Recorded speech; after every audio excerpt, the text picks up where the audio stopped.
Mr. Steffen Knapp, for joining us today for this conversation amid the coronavirus crisis, that is the pandemic that is affecting the entire world. And automotive industry, being one of the most manufacturing intensive industries, has been really hard hit by the effects of coronavirus. So today we at Express Drives will be talking to you about a lot of things related to the automotive industry, related to Volkswagen India, and what is happening and what all can we do and what can we expect in the future as things come along. So thank you so much for joining us, and It's a pleasure. thank you so much, and we'll get the conversation going. And we'll start off first with a question that a lot of people, a lot of viewers are having in their mind right now, and that is once car companies get back to business, once dealerships open, car buying is going to be a very different experience. So what can people expect? Like, what is Volkswagen India doing in terms of making a difference in terms of the sales model at dealerships? How are those practices being changed at dealerships? What changes to the staff, the way people will touch the cars or get the information? All of it is set to change. So what can people expect once the lockdown ends? How will people buy cars? How is that going to change? Yeah, I think it will be a dramatic change. We are kind of summarize the activities we are doing under the slogan "Safe and Sanitized." Yeah, Yes. Safe and sanitized journey. So in this journey, you have to go multiple routes. Yeah, so the obvious route is that you have to digitize your complete sales and service funnel even deeper. So we just announced, that you can book now cars online. You can book your service appointments online. So just to describe what that means, you are sitting at home and you want your car to be serviced. You go online. You look. You choose your preferred dealer partner. The dealer partner. You put on in a calendar the date. You can make the decision whether it's bring and drop service. Yeah. Then you put in the date. Then your your appointment is verified. Your vehicle will be taken away from you. So it will be someone will come and will drive your vehicle to the workshop. Then there will be a first inspection done around the car, and this will be recorded on a video. This video will be sent, and the proposed changes will be sent by WhatsApp to you. So I don't know, tires have to be changed, some plugs have to be changed whatsoever. And you have to confirm, yes, I want these changes. And then this job is being done and the car is being brought back to you. So that's just to make it a little bit more visual what this means. So a lot of the processes what we're implementing are contactless. Yeah, because customers are really missing and lacking confidence at the moment to the normal way of doing the business in the past. Apart from this, what we are doing is we have sent out strict guidelines to our partners in terms of sanitization. Yeah, so all the touch points, what a customer is coming into a dealership are going to be sanitized. So the ones which are frequently touched need to be sanitized every hour, for instance. All our employees will wear masks. The employees will wear gloves. Right. We will have regular temperature measurements of our employees. So it's essential that we are adhering to these guidelines very, very strictly, because the customers will be extremely afraid of other people touching their vehicle, of being around of people they don't know, people you don't know where they came from. So the entire process, if you go to a dealership, you decide to move there, will be completely clean and sanitized. So that is Right. essential in order to bring back the business as it was before crisis. Yeah. So two main streams under the summarization of safe and sanitized. One is the online push, clearly necessary today, and the same time is the premises where we are working, where we are servicing, where we are selling vehicles. The people who are working with us need to be completely sanitized. These are the two streams. We are ready with this. We Right. have launched online premise last week, to be precise, and we have trained our complete sales and service force. We have all our 10,000 dealer staff will get in the coming weeks 3 masks, so that they have masks they can rewash and reuse, but they're completely clean constantly. We have really you cannot imagine this level of detail. It's more than 60 pages of detailed description what they have to adhere to. We have a checklist of 20 points which our dealer partners have to evaluate themselves in order to make sure that they ask themselves also. We have very intense discussions with the dealer principals, the investors, because we believe that you can only implement these strict measures by going from the top down. That is important. The top needs to understand that this is the requirement, and I'm very happy to say that there is no dealer principal in our organization who's not understanding the need of the hour. So a major change in the way we are do business. It will require a lot more time, and therefore also costs for our partners, clearly, because they cannot use this productive time for other things. They have to have a separate task for sanitization in their dealership. And at the same time also, we will see even more or even less walk-ins in the dealerships, so people will stay home and will want to do their business remote. So, Stephen, you just spoke about even the online services that you've just come up with. So, what is your expectation from online or the digital part of the business? How do you see that growing, and what kind of contribution do you see that making to the overall business, specifically in India? And it was close to zero in the past. So in the car business, in particular in sales, people really tend to go to the dealership. They inform themselves via your channels, for instance, or via our website, other publications. So they are normally very well informed. They take their decision basically in a lot of cases remote, and then they come and look and have to tangibly touch the vehicle. So the classical transaction was done in the dealership. So they were doing the negotiations and then they came to a conclusion. So it was not existing, to be honest. I personally, looking at some examples we have in the group, in Sweden, for instance, 15% of all car sales are done online in our group. So I expect this to go into the similar lines.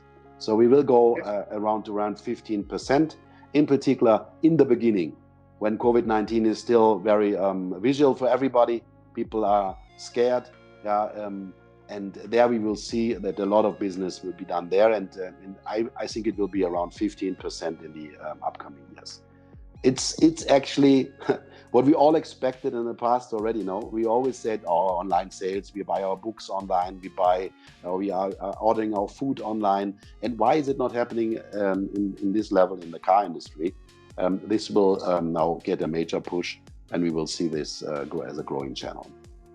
Clearly, you have a lot of things still to implement. A lot of our colleagues, including ourselves, we have started it on a base level, the online sales. There is important levels we have to still work on. This is used car evaluation, for instance, because a lot of people, 30% of our customers, are handing in the car, are exchanging the vehicle. So this part is not yet included in the sales funnel, which we need to include. We are working on this and these kinds of stuff. But in principle, we will see a major push coming there. And beyond that, like you said, for the at least next few months, people are going to be very concerned about their health. They're going to be scared.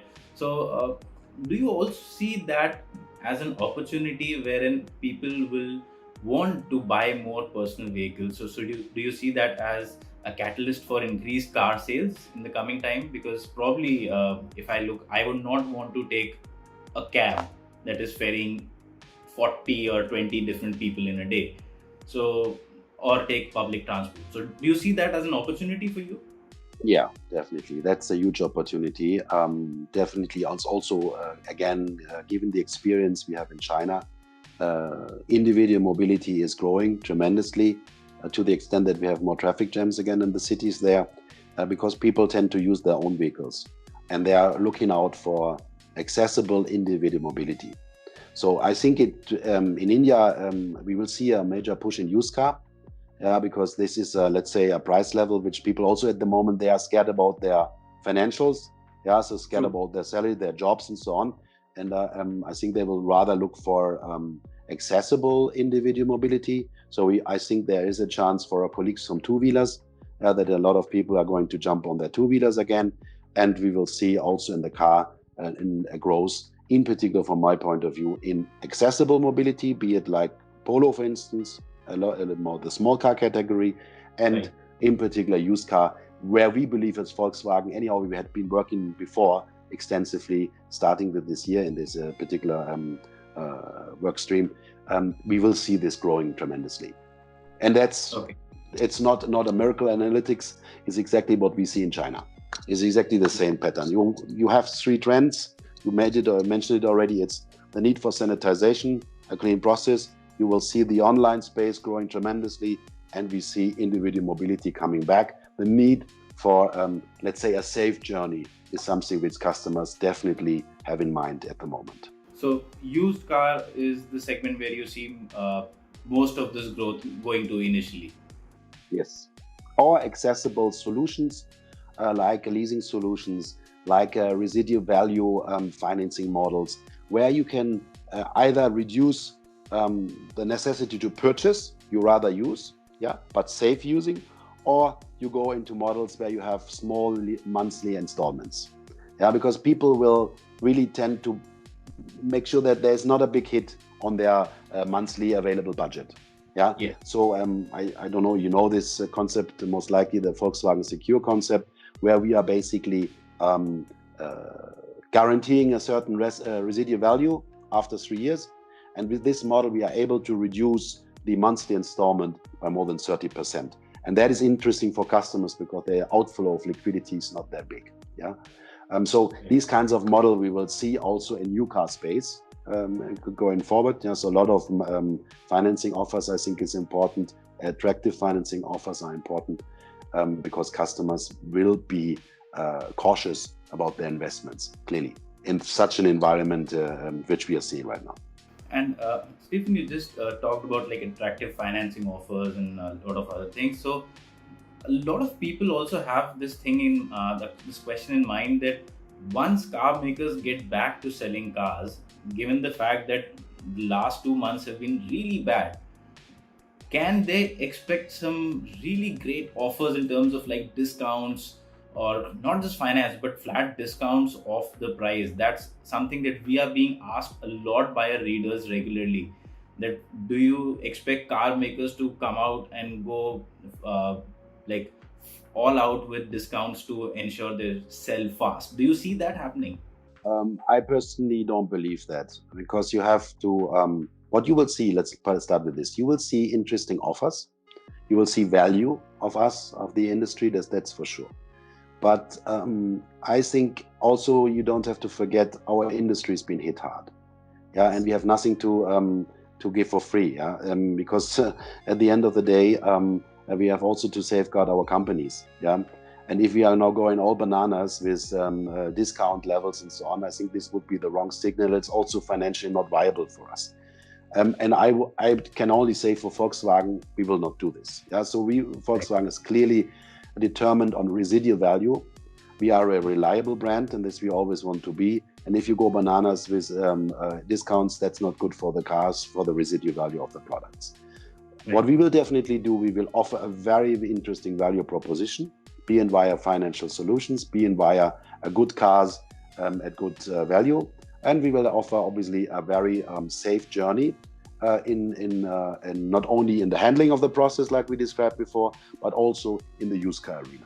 Yeah, so in the used car arena, you will have interesting offers from us, fully refurbished cars with an additional year of warranty, plus sanitized vehicles. This is a process, a fair business model for the customer, so you can trust our dealer partners. Very important, very transparent. And that you can expect, but I don't think that the industry will push out tremendous discounts. You know, it's not. It's also not recommendable, to be honest. Yeah. Right. So we are already here, I can say, in India having very attractive offers from everybody. We are at a pretty low level in terms of purchase price already in India, and I think we have to be always having in mind the residual value of our existing customers too. because they have bought products from us. There we have a responsibility, and at the same time we have to make attractive offers, that's for sure, but always which are balanced. You said the investments for the India 2.0 strategy are not going to be affected, but the new model, especially the SUV lineup that you are about to come up with, is the launch timeline for the upcoming SUVs going to be affected by this crisis of a few months? No. We have launched in March the Tiguan Allspace. All the vehicles are in the country. So we have, fortunately, before the end of the financial year, we had imported the vehicles for the Tiguan Allspace as well as for the t-roc. So once the lockdown is over, we will launch these vehicles accordingly in our dealerships and go normally ahead. So there is no change in strategy. And the third SUV, as you know, is our Taigun, which is the first product of India 2.0, which is so far on track to meet all its requirements. So, and the fourth one, I'm not going to tell you like last time. Yeah, so there will be an additional SUV coming. Also, this is so far from a timing point of view on track. Okay. So we are in line with our plans when it comes to the local production Polo and Vento. Also here, we were on the rim to launch our 1.0 liter TSI manual transmission. The vehicles are produced.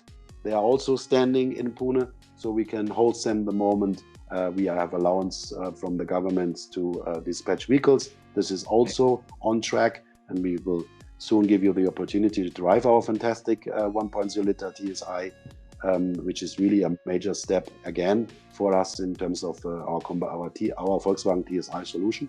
So also that runs well. So far, I think we have a big crisis. That's no question. It affects our company globally, as we have announced the other day, clearly. But India, we are having it like in the world at the moment under control. But clearly, this is not viable over much more time. We need now decisive steps to, first of all, get to a staggered approach of relaunching production in the normal life. And secondly, I think we need also some initiatives from the government in order to get some incentives for improving the demand. And Stephen, what exactly, I mean, in terms of government incentives, considering from the perspective of one of the largest car makers in the world and a major Indian car maker, what is your expectation in terms of what do you expect the government in terms of policy? What can it do to immediately propel the auto sector?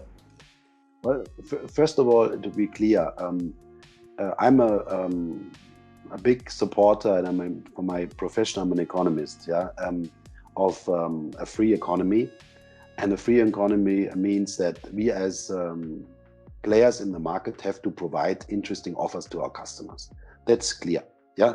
So I'm not saying that it's the task of the government to fix everything. That's not my policy. I might be a little bit different there.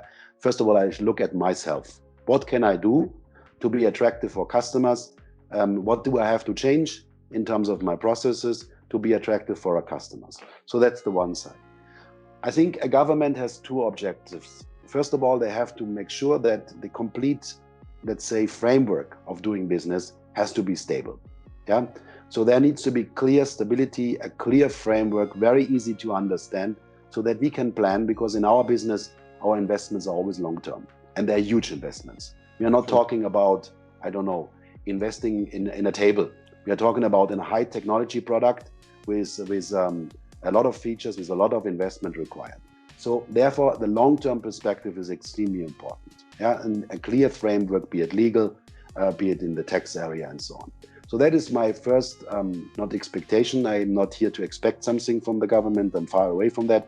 My recommendation is really be clear what you do, be clear how you are coming back to normality. What is the plan? Yeah, so really, what are the steps? If not directly to the industry, yeah, definitely for the small and medium companies. That is definitely very, very important. It's a big portion of the Indian population, be in the dependent on MSMEs. Yeah, so you have to give them some relaxation, be it in taxes, be it whatsoever. Give them easy access to liquidity in order to come over this crisis. That is a base. Huh? A lot of customers are coming out of this group because they are employed in small companies like MSMEs. Right. No, we have only a small portion of big players in India who are employing a lot of people. So that's the first step. I think there should be some initiatives taking place.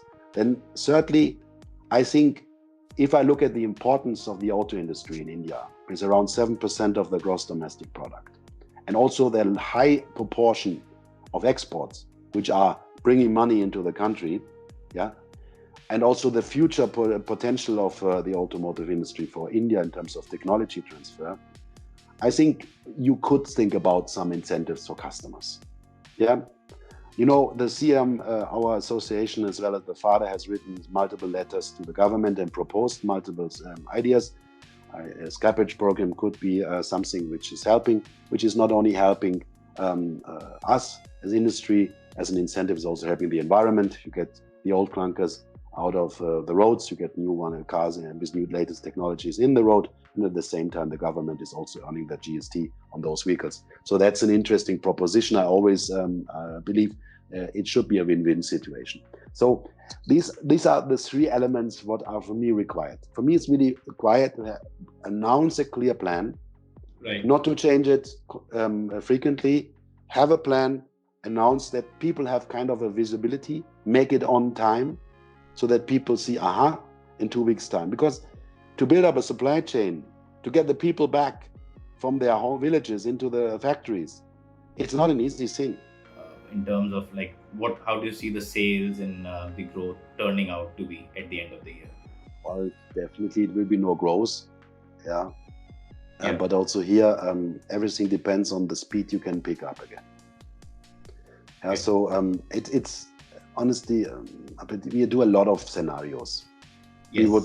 That is normal, and that is our business. Now we have 1, 2, 3, 4, 5 scenarios. We are calculating down and forth. We're looking at the curves from countries which are a little bit ahead of us.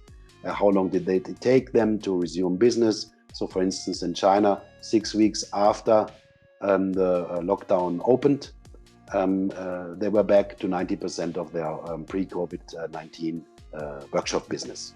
So it resumed in 6 weeks' time. Then we say, is it possible in India that fast? We think most likely not. So it will be a little bit, yeah, but you never know. If you look at internal studies, you see that not a lot of customers are refraining from purchasing a vehicle. The intention is the same. They only think what changed is the budget. So they are not prepared to pay so much more. So I can tell you, it's a very difficult analytics and a very difficult planning. So to give you now a number, it would be not in Tiga. Right. Yeah, honestly, I really don't know. It could be they'd be so fast coming back. Yeah, I'd give you one example. I was not expecting in 2019, in the last quarter, that we are able to sell more cars than 2018. I was not expecting this. This was, honestly, with all analytics and market scenarios, I was not expecting that the market goes back to 2018 levels. And what happened? It was even growing by 2%. Yeah. Because I thought there is so much uncertainty in the system, I don't expect it. In particular about stage change and all this stuff. But we were able to sell more. So all the analyticals were gone for a toss. Yeah. So we actually, I can tell you, we sold 1,100 cars more in the last quarter than we expected. 1,100. And that's for us a lot of cars. Yeah. We are not the biggest players, you know. Yeah. So so that is, it's very difficult to predict. It will be definitely less. That is for sure. You cannot take 2 or 3 months of no sales and have no hit. Yeah, Absolutely. But it depends on a lot of, if the government decides suddenly, we are going to give a scrappage program. It might be a run for it. Who knows? Yeah, I can only tell you my experience.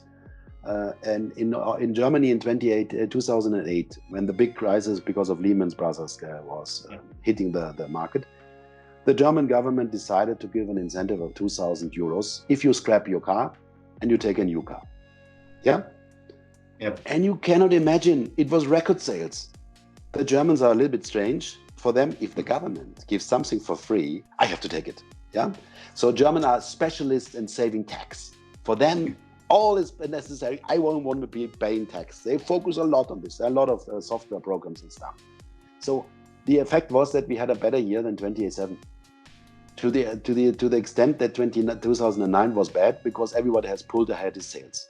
Yeah. So to put it in a nutshell, very difficult to predict. I think we will see a hit, clearly, but we don't know what the scope is. Well, I think it's been a great conversation, Stephen. And before the end of the conversation, there are a lot of questions that come to us on a regular basis. So the new thing we're trying to do is in any interview we have, we try and pick one relevant question from one of our viewers or readers. Now, one question that one of our readers by the name of Akash Avasthi from Lucknow had sent, and this is like he's asked this question multiple times. And that's the reason why we are taking. And Akash, if you're listening or if you're seeing this video, this is for you.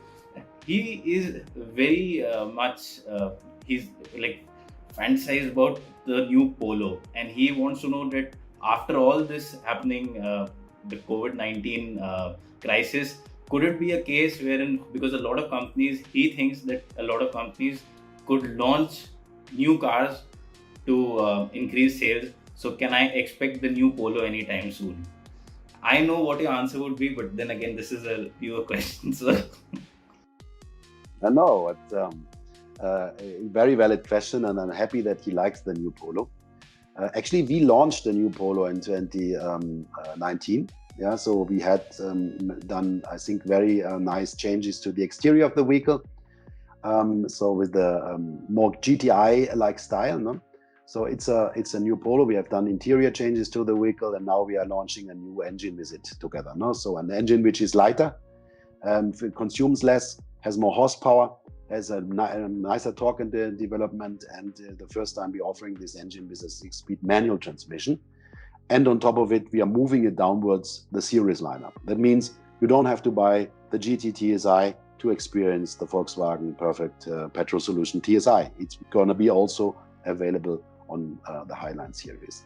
So that is a major change for us, and I think you should really, Akash, go and have a check and in your dealership in Lucknow, test this vehicle. You're going to like it. So that's the first thing. But I think his question is more related to the one which we are selling in Europe, yeah, the next generation.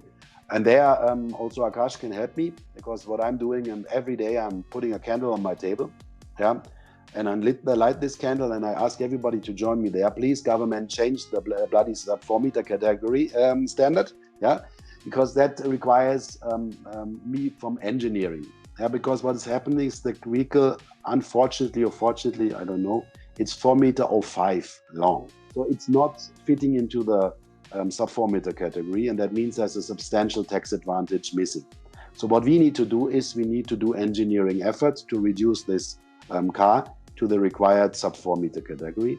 And what we decided in Volkswagen is, let's focus with our India 2.0 project first on an SUV, which is the talk of the town, a compact SUV, our Volkswagen Tiguan, which we saw at Auto Expo. Let's then focus as a second step on the Vento replacement. Yeah.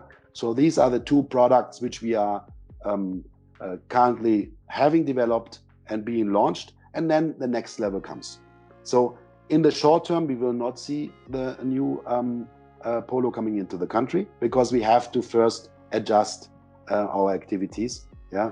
Like I said, engineering and so on. Yeah. So, but that's the reason why we decided to give some freshness to the vehicle, that we did the new Polo in 2019, and we are constantly reviewing what can we do for this vehicle in order to keep it as contemporary as it is today. And the one step we will see now with the launch of the 1.0 liter TSI engine coming into the car, which I'm 100% sure, Akash, I can talk to him directly, you will love. So go to your dealer in Lucknow, test it, and you will enjoy very much. So there you have it, Akash. If you're seeing this, your question has been answered by the head of Volkswagen India. So you know what to expect now. Thank you so much, Mr. Steffen Knapp, for joining us today for this brilliant conversation. And I'm sure our viewers will have an interesting time seeing and listening to all the insights and the discussions we have had. And thank you again so much for your time today. Yeah, I'm looking forward to see you in person next time. Definitely. I'm eagerly looking forward to that as well. Thank you.